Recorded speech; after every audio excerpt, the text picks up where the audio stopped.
దీపం ఉన్నప్పుడే ఇల్లు చక్కబెట్టుకోవాలని సామెతను పక్కాగా ఫాలో అవుతున్నాడట ఆ హీరో. నిర్మాతలకు లాభాల పంట పండిస్తున్న సినిమాలు చేస్తున్న ఆ హీరో తన రెమ్యునరేషన్ కూడా భారీగా పెంచేస్తున్నాడట.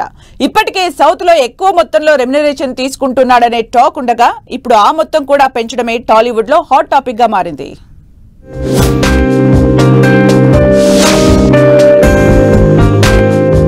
టాలీవుడ్ లో అత్యధిక పారితోషికం తీసుకున్న రికార్డ్ యంగ్ రెబల్ స్టార్ ప్రభాస్ది. వరుసగా పాన్ ఇండియా సినిమాలు చేస్తున్న ప్రభాస్ రేంజ్ సినిమాకి పెరుగుతోంది. కల్కి సినిమా విజయంతో తన మార్కెట్ ని కూడా భారీగా పెంచాలని డిసైడ్ అయ్యాడట ప్రభాస్. వరల్డ్ వైడ్ హిట్ కొట్టిన కల్కి దాదాపు 1200 కోట్లు వసూలు చేసింది. దీంతో తన రెమ్యునరేషన్ ని ప్రభాస్ పెంచేశాడని టాక్ వినిపిస్తోంది. ప్రస్తుతం 150 కోట్ల రూపాయల వరకు రెమ్యునరేషన్ తీసుకుంటున్న ప్రభాస్ వచ్చే సినిమాల నుంచి 200 కోట్లు వసూలు చేయాలని నిర్ణయించినట్లు చెప్తున్నారు.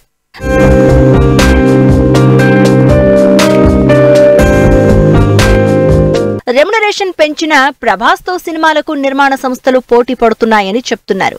బాహుబలి, కల్కి వంటి హిట్లతో నిర్మాణ సంస్థలకు కాసులు పండించిన ప్రభాస్ తో కొత్త ప్రాజెక్టులు చేసేందుకు చాలా కార్పొరేట్ సంస్థలు ముందుకొస్తున్నాయంటున్నారు.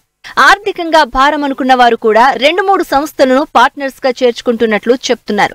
ప్రస్తుతం ప్రభాస్ 3 సినిమాలకు కమిట్ అయ్యారు. సలార్, కల్కి సినిమాలు సెకండ్ పార్ట్లతో పాటు హను రాఘవపూడితో మరో సినిమా చేస్తున్నాడు.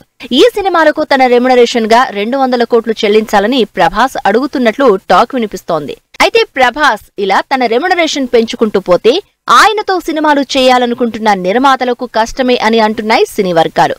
మరోవైపు మిగతా స్టార్స్ కూడా ప్రభాస్ రెమ్యునరేషన్ గురించి తెలిసి తాము కూడా పెంచాలని అనుకుంటున్నారని తెలుస్తోంది. తమ రెమ్యునరేషన్ పెంచకపోతే మార్కెట్లో తమకు డిమాండ్ లేదనుకునే ప్రమాదం ఉందనే కారణంతో కొందరు యంగ్ హీరోలు తమ రెమ్యునరేషన్ పెంచే విషయం తీవ్రంగా ఆలోచిస్తున్నట్లు చెప్తున్నారు.